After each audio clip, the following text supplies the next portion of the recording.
வணக்கம் நண்பர்களே. இப்போ நான் எங்கே வந்திருக்கிறேன்டா, சாராஸ் கிச்சன் என்ற இடத்துக்கு வந்திருக்கிறேன்.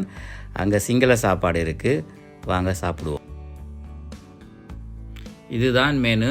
12 யூரோவுக்கு அன்லிமிட்டெட் சாப்பாடு, சோறும் கறியும் இருக்குது.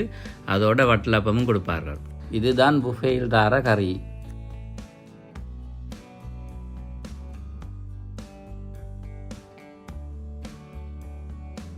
இதுதான் நாங்கள் எடுத்த சாப்பாடு. இதில் பீட்ரூட் கறி இருக்குது, கொட்டுக்கொலை இருக்குது, மீன் இறைச்சி, கோழி இறைச்சி இருக்குது, உருளைக்கிழங்கு கறி இருக்குது, அதோட கத்திரிக்காய் கறியோட கருவாடும் சேர்த்து ஒரு கறி ஒன்றும் இருக்குது. இப்போ நாங்கள் சாப்பிட்டு எப்படி இருக்குன்னு உங்களுக்கு சொல்கிறோம்.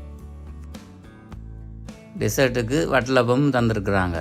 சாப்பாடு நல்ல டேஸ்ட்டாக இருக்குது. கொழும்பில் சாப்பிட்ட மாதிரி இருக்குது. அதோட நான் ஒரு பார்சலும் எடுத்துக்கொண்டு போகிறேன்.